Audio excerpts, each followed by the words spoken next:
देखिए इस लेक्चर में हम लोग देखेंगे वेव बाइंडिंग के बारे में। इससे पिछले लेक्चर में हम लोग लैप बाइंडिंग के बारे में डिस्कस कर रहे थे। अभी हम लोग देखेंगे वेव बाइंडिंग के बारे में। तो क्या कहता है कि अगर मान लीजिए कि जो लास्ट एंड है फर्स्ट कॉइल का वो कनेक्टेड है स्टार्टिंग टर्मिनल से किसका, सेकेंड कॉइल का, तो उसको हम लोग कहेंगे सेम पोलरिटी में, तो उसको हम लोग कहेंगे वेव बाइंडिंग। जैसे मान लीजिए ये कॉइल 1 है और ये कॉइल क्या है, कॉइल 2 है, तो इसका जो लास्ट टर्मिनल है वो ये है और इसका जो फर्स्ट टर्मिनल है वो भी यही है। ये दोनों अगर सेम पोलरिटी के साथ सेम जगह कनेक्टेड है तो उसको हम लोग कहेंगे वेव बाइंडिंग। ठीक है, एक ही जगह कम्यूटेटर सेगमेंट पे कनेक्टेड है तो उसको हम लोग क्या कहेंगे, वेव बाइंडिंग। इस दोनों कॉइल के बीच में ये जो अंतर है, इस अंतर को, ये जो डिस्टेंस है उसको हम लोग क्या कहते हैं, तो YP से डिनोट करते हैं। किस चीज से डिनोट करते हैं, तो YP से डिनोट करते हैं। Coils are in series connection forms progressive winding. Coils किस कनेक्शन में है, सीरीज कनेक्शन में है और कैसा वाइंडिंग बना रहा है, तो progressive winding. Retrogressive winding, progressive winding, ये सब बताए हुए पिछले वीडियोस में, आप चाहे तो वहां जाकर के देख लें कि डिटेल्स में कि किसको रेट्रोग्रेसिव वाइंडिंग कहते हैं और किसको प्रोग्रेसिव वाइंडिंग कहते हैं। ठीक, अब देखिए टाइप्स ऑफ वाइंडिंग में, वेव वाइंडिंग में सबसे पहला जो टाइप्स है उसको हम लोग कहते हैं सिंप्लेक्स वेव बाइंडिंग। ठीक है, सिंप्लेक्स वेव बाइंडिंग जैसा अभी पीछे वीडियोस में देखे हैं कि अगर मान लीजिए ये कम्यूटेटर सेगमेंट है और एक वाइंडिंग कुछ इस तरीके से है, ऐसा है, ये मान लीजिए ऐसा है, और दूसरा जो वाइंडिंग है वो फिर इसी के इन टर्मिनल से स्टार्ट हो रहा है, मतलब यहीं से दूसरा वाइंडिंग स्टार्ट हो रहा है और इस तरीके से है, तो इसको हम लोग कैसा वाइंडिंग कहेंगे, सिंप्लेक्स वाइंडिंग कहेंगे। ठीक, सिंप्लेक्स के बाद है डबलेक्स वाइंडिंग। डबलेक्स वाइंडिंग किसको कहते हैं, मल्टीप्लेक्स वाइंडिंग का टाइप है डबलेक्स, ट्रिप्लेक्स और क्वाड्रप्लेक्स वाइंडिंग। अगर मान लीजिए ये सिंप्लेक्स वाइंडिंग में ही, ये जो सिंप्लेक्स वाइंडिंग में ही यहां फिर एक और वाइंडिंग हो जाए तो उसको हम लोग डबलेक्स वाइंडिंग कहेंगे। ये ऐसा इसके पैरेलल ही एक वाइंडिंग हो जाए तो इसको हम लोग क्या कहेंगे, डबलेक्स वाइंडिंग कहेंगे। ट्रिप्लेक्स इसको कहेंगे अगर मान लीजिए यहीं पे 3 वाइंडिंग हो जाएगा तो इसको कैसा वाइंडिंग कहेंगे, यहां पे अगर तीसरा वाइंडिंग भी हो जाएगा इसके साथ पैरेलल में तो इसको हम लोग कैसा वाइंडिंग कहेंगे, ट्रिप्लेक्स वाइंडिंग कहेंगे। ठीक, क्लियर है बात।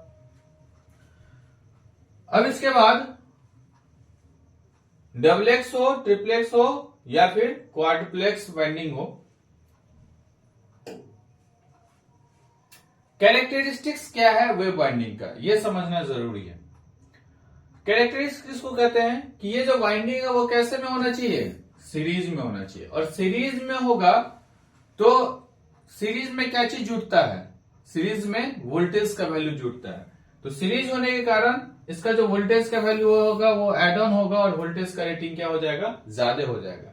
और जो इस चीज का वोल्टेज का रेटिंग ज्यादा होगा वो कम रेटिंग के करंट के मशीन के लिए इस्तेमाल किया जाएगा। वोल्टेज का रेटिंग ज्यादा तो जो मशीन अगर कम रेटिंग करंट वाला होगा उसमें इसका हम लोग इस्तेमाल करेंगे। तो आपसे पूछा जा सकता है कि वेव बाइंडिंग किस तरीके की मशीन में इस्तेमाल करेंगे, तो वेव बाइंडिंग वैसे मशीन में इस्तेमाल करेंगे जिसका करंट का रेटिंग क्या हो, कम। उसके बाद क्या कहता है कि अगर कॉइल को इस्टेब्लिश किया जाता है एक दूसरे के रिस्पेक्ट में, तो ऐसे इस्टेब्लिश किया जाता है आर्मेचर में कि वो फॉरवर्ड रोटेट करे। कैसा रोटेट करे, फॉरवर्ड रोटेट करे। इसमें क्या है कि no effect of number of poles और number of path, number of path से या नंबर ऑफ पोल से कोई प्रभाव नहीं पड़ता है इसके किस चीज को, तो रोटेशन को। उसके बाद terms and condition for wave binding. कोई वाइंडिंग वेव बाइंडिंग है तो इसके लिए क्या क्या टर्म्स कंडीशन होगा, तो सबसे पहला क्या है कि YF और YB जो है वो इक्वल होना चाहिए किसके, तो पोल पिच के इक्वल होना चाहिए। किसके इक्वल होना चाहिए, पोल पिच के इक्वल होना चाहिए। ठीक, उसके बाद YB और YF जो है वो मस्ट भी ऑड नंबर होना चाहिए और YF माइनस YB का जो डिफरेंस है वो कितना होना चाहिए, 2 होना चाहिए। एवरेज पोल पिच निकालने के लिए फॉर्मूला वही जो इससे पहले हम लोग देखे थे, YB प्लस YF अपॉन 2। उसके बाद एक और फॉर्मूला है YA निकालने का, Z plus minus 2 into multiplexer उसका ठीक है, और upon divided by P. Multiplex और डबलेक्स बाइंडिंग है तो 2, ट्रिपलेक्स बाइंडिंग है तो 3 इस्तेमाल करेंगे। कम्यूटेटर पिच निकालने के लिए यानी YC निकालने के लिए क्या करेंगे, YC इक्वल होगा किस चीज के आपका, तो एवरेज पिच के। YC इक्वल किसके, एवरेज पिच के। एवरेज पिच, कम्यूटेटर पिच, सारा कुछ पीछे बताया गया। रिजल्टेंट पिच निकालने के लिए YB प्लस YF से हम लोग रिजल्टेंट पिच निकाल सकते हैं। नंबर ऑफ कंडक्टर निकालने के लिए जो फॉर्मूला इस्तेमाल करेंगे वो Z equals to P into Y plus minus 2।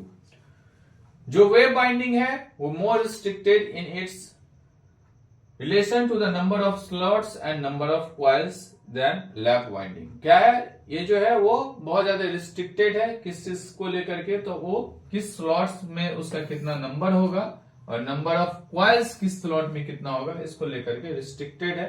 किसके तुलना में, तो लैप वाइंडिंग के तुलना में। Number of pole pair should must be more than 1। Pole pair जो है वो निश्चित रूप से एक से ज्यादा होना चाहिए, यानी कि 2 होना चाहिए, 3 होना चाहिए, 4 होना चाहिए, एक से ज्यादा होना चाहिए, एक भी नहीं होना चाहिए। पोल का पेयर एक से कितना होना चाहिए, ज्यादा होना चाहिए। किस बाइंडिंग में, तो वेव बाइंडिंग में। आपसे पूछा जा सकता है कि भाई वेव बाइंडिंग में जो पोल का पेयर है वो कितना होना चाहिए, ठीक। तो पोल का पेयर वेव बाइंडिंग में एक से क्या होना चाहिए, ज्यादा होना चाहिए। उसमें है एक पेयर भी पोल चलता है लैप बाइंडिंग में, एक नॉर्थ है एक साउथ है तो हो जाएगा, लेकिन इसमें पोल का पेयर क्या होना चाहिए, ज्यादा होना चाहिए। ओके।